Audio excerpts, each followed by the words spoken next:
ایک سوال ایک دینی بھائی نے کیا ہے کہ ہمارے کچھ دینی بھائی سنت قبلیہ و بعدیہ کو ترک کرتے ہیں، ان کے اس فعل پر شریعت کا کیا حکم ہے؟ سنت قبلیہ بعدیہ سے متعلق سوال کیا ہے، لیکن انہوں نے یہ وضاحت نہیں فرمائی کہ یہ سنت موقدہ سے متعلق سوال ہے یا سنت غیر موقدہ سے متعلق سوال ہے۔ مثلا ظہر کی سنت قبلیہ اور بعدیہ، یعنی جو پہلے ہیں جو بعد میں ہیں، وہ دونوں سنت موقدہ ہیں، اور سنت موقدہ کا بڑا التزام و اہتمام کرنا چاہیے۔ اللہ کے نبی نے سنت موقدہ کے بارے میں فرمایا، جس نے میری سنت کو چھوڑا اس کو قیامت کے دن ہماری شفاعت نصیب نہیں ہوگی۔ لہذا سنت موقدہ تو چھوڑنا ہی نہیں چاہیے۔ رہ گئی سنت غیر موقدہ، تو اس کی چھوڑنے کی بلا وجہ عادت ڈالنا یہ شرعاً پسندیدہ نہیں ہے۔ کہ آپ بیٹھے ہوئے ہیں، اذان ہو گئی ہے اور آپ وضو بنا کے مسجد پہنچ کر سنت عصر کی ادا کر سکتے تھے یا عشاء کی 4 سنتیں ادا کر سکتے تھے، اور بلا وجہ آپ بیٹھے ہوئے ہیں، باتیں کر رہے ہیں اور اس سنت کو چھوڑ کر آپ گئے جماعت میں شریک ہو گئے، تو یہ عادت شرعاً پسندیدہ نہیں ہے۔ اللہ کے محبوب بندوں نے تو مستحبات کا بھی اہتمام و التزام کیا ہے، لہذا ہمیں سنت قبلیہ یا بعدیہ موقدہ ہوں یا غیر موقدہ، اللہ توفیق دے تو دونوں کا اہتمام و التزام کرنا چاہیے۔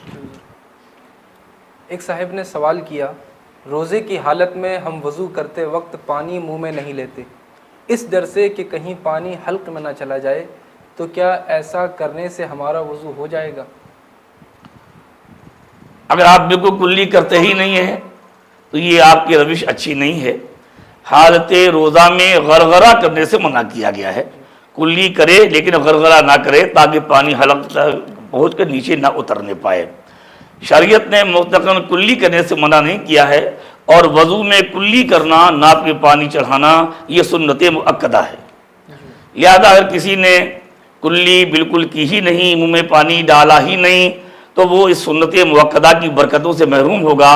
لیکن چونکہ وضو میں 4 فرض ہیں، یعنی چہرہ دھونا، دونوں ہاتھ کوہنی سمیت دھونا، چوتھائی سر کا مسح کرنا اور دونوں پیر دھونا، اگر یہ فرائض ادا ہو جائیں گے تو اس کا وضو ہو جائے گا اور اس وضو سے نماز بھی ہو جائے گی، لیکن سنت مؤکدہ کا وقت چھوڑنے کا وبال اس کے اثر ہوگا۔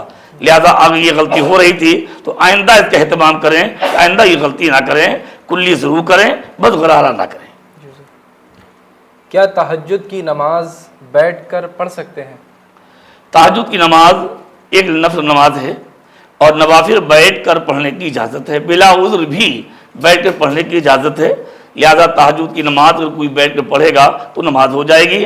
ہاں یہ ضرور ہے، حدیث پاک میں ثابت ہے کہ بیٹھ کر پڑھنے سے نماز کا ثواب آدھا ہو جاتا ہے، تو اس کے ثواب میں کمی ہو جائے گی لیکن نماز ہو جائے گی۔ ایک دینی بھائی کو کھٹی ڈکار آئی جس کا پانی حلق تک آیا اور مزہ بھی محسوس ہوا، تو کیا ایسی صورت میں روزہ ٹوٹ گیا؟ حلق تک آیا اور منہ میں نہیں آیا اور حلق سے نیچے چلا گیا تو اس صورت میں روزہ نہیں ٹوٹے گا۔ کیا کوئی ایسا وظیفہ ہے جس کو پڑھنے سے خواب میں سرکار دو عالم صلی اللہ علیہ وسلم کی زیارت ہو؟ میرے پیارے عزیز، حق تو یہ ہے کہ ہماری آنکھیں اس قابل نہیں ہیں، لیکن سرکار نے اپنے بہت سے غلاموں کو نوازا ہے۔ سب سے اہم وظیفہ یہ ہے کہ ہم اللہ کے نبی کی شریعت پاک کی پابندی کریں، آقا کی سنتوں پر عمل کریں، گناہوں سے توبہ کریں، گناہوں سے اپنے آپ کو بچائیں، اور اللہ کے محبوب کو راضی کرنے والے کام کریں، اور اپنی آقا سے دل و جان سے، ماں باپ، بیوی، بچے، خاندان، مال دولت، دنیا کی ہر چیز سے بڑھ کر آقا سے محبت کریں اور درود شریف کی کثرت کریں۔ دن رات اپنے آقا کی بارگاہ میں درود پاک پڑھیں، کثرت سے درود پاک پڑھیں، تو پھر سرکار کی کرم کی بات ہے، نوازی تو نوازنا چاہیں تو نواز سکتے ہیں۔ جو باسند عالم نہ ہو لیکن کتابوں کو پڑھ کر علم حاصل کر رہا ہو، تو ایسا شخص تقریر یا بیان کر سکتا ہے؟ دیکھیے کل بھی اس طرح کا ایک سوال ہوا تھا۔ دیکھیے علم کا دار و مدار سند پر نہیں ہے. بہت سے باسند بے سند ہوتے ہیں. اگر کسی نے علم کی سند حاصل نہ کی، مثلا کسی دارالعلوم میں داخلہ لے کر باقاعدہ عالم و فاضل نہ بنا، اس کی سند حاصل نہ کی، لیکن اسے علم کا شوق تھا اور اس نے اہل علم سے علم دین حاصل کیا، کتابوں کو پڑھا اور اتنی صلاحیت پیدا کر لی کہ وہ ضرورت کے مطابق حلال و حرام کے مسائل، زندگی کی شعبہ جات کے مسائل کتابوں سے اخذ کر سکتا ہے، تو اس کو عالم کہا جا سکتا ہے اور اس کو شرع مطالعہ کر کے بیان کرنے کی بھی شرعاً اجازت ہے. اگر کسی دینی بہن کا 4 ماہ کا بچہ ہے جو اپنی ماں کا دودھ پیتا ہے، تو کیا ایسی صورت میں ہماری اس دینی بہن کو روزہ چھوڑنے کی اجازت ہوگی؟ جی، اگر روزہ رکھنے کی صورت میں بچے کو ضرر پہنچنے کا اندیشہ صحیح ہے کہ جب کھائے گی نہیں، پیے گی نہیں، تو ظاہر بات ہے اس کے سینے میں دودھ بھی اس کی بھوک کی مقدار، غذا کی مقدار ہو سکتا نہ پہنچے.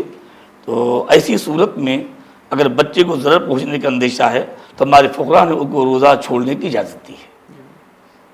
ایک دینی بہن کا سوال ہے، کیا روزے کی حالت میں ناخن اور بالوں میں مہندی لگا سکتے ہیں؟ یہ لگانے کی اجازت ہے، لگا سکتے ہیں. کیا مردوں کا مہندی لگانا درست ہے؟ مردوں کو مہندی لگانا ناجائز ہے. اگر کوئی دینی بہن 4 یا 5 ماہ کے پیٹ سے ہو تو اس کے بارے میں روزے کے تعلق سے شریعت کا کیا حکم ہے؟ اگر عورت حاملہ ہے، پیٹ میں بچہ ہے، تو اس بچے کی حفاظت کے لیے شریعت نے روزہ چھوڑنے کی اجازت دی ہے، لیکن بعد کو روزہ رکھنا، اس کی قضا کرنا اس پر فرض ہوگا. یہ سوال حضور راڈ سے آیا ہے آپ کے تعلق سے. سوال یہ ہے کہ حضور مفتی صاحب قبلہ کی بارگاہ میں یہ عریضہ ہے، یہ سوال ہے کہ آپ نے اپنی زندگی میں کتنے حج اور کتنے عمرے کیے ہیں؟ ارے میرے بھائی، یہ سب کو نوٹ کرتے رہتے ہیں. تو بہرحال اللہ تبارک و تعالیٰ کا فضل و کرم، اس کا احسان ہے کہ تقریباً 15-16 بار میری حرمین شریفین کی حاضری ہو گئی ہے. سبحان اللہ. اور اللہ تبارک و تعالیٰ نے 4 مرتبہ حج بیت اللہ شریف کی سعادت سے نوازا. اس کے بعد میں عمرے کے لیے اتنے سفر ہوئے، اور ایک بار سفر صرف مدینہ طیبہ کی حاضری سے کی نیت سے کیا تھا. مدینہ شریفی تقریباً 15 دن رہا اور وہیں سے حاضری دے کر چلا آیا تھا. الحمدللہ رب العالمین. سبحان اللہ. جو شخص کھڑے ہو کر پیشاب کرتا ہے اس کے بارے میں کیا حکم ہے؟ اللہ کے نبی نے ارشاد فرمایا تھا، سرکار عمر فاروق اعظم کو مخاطب کر کے، یا عمر لا تبل قائما، اے عمر کھڑے ہو کر پیشاب مت کرو. تو اللہ کے نبی نے حدیث پاک میں کھڑے ہو کر پیشاب کرنے سے منع فرمایا ہے. یہ اسلامی آداب کے خلاف ہے، اللہ کے نبی کی نافرمانی ہے، اس سے ہمیں بچنا چاہیے. اگر کوئی شخص صدقہ نچھاور کر کے صدقات باکس میں ڈالے تو اس کا صدقہ نچھاور کرنا کیسا ہے؟ دیکھیے ایسا ہے، کچھ لوگوں کا خیال ہے کہ کسی کا ہاتھ لگا کر دے دیتے ہیں کہ میں اس کی جان کا صدقہ ڈال رہا ہوں. اس میں شرعاً کوئی حرج نہیں ہے.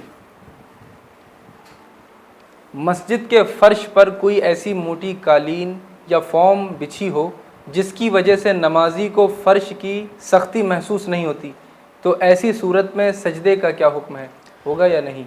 دیکھیے اگر وہ روئی کی طرح یا وہ فوم وغیرہ ہے، اتنی دویز ہے کہ پیشانی جم ہی نہیں رہی ہے اور پیشانی اس میں دھستی چلی جا رہی ہے، تو سجدہ نہیں ہوگا. اور اگر ایسا نہیں ہے، کچھ موٹی ہے لیکن پیشانی جم جا رہی ہے، تو سجدہ ہو جائے. اگر کسی شخص کی دوران نماز ریا خارج ہو جائے تو وہ کیا کرے؟ ضیاء الحق چشتی ارئی. یہ مسئلہ ابھی ایک دن اور بھی پیش ہوا تھا. اگر کسی کی ریح خارج ہو گئی تو وہ ہاتھ سے اپنی ناک کو پکڑ کر باہر نکل جائے اور وضو کرے. وضو بنانے کے بعد میں اسی جماعت میں وہ شریک ہو سکتا ہے، لیکن شریک ہونے کی یہ صورت ہے کہ اتنی دیر میں جتنی نماز امام کی آگے بڑھ گئی ہے اتنی حصہ اتنی نماز ادا کر لے، پھر امام کے ساتھ شرکت کرے. مانگتے ہیں کھڑے تیرے در پر یا خواجہ معین.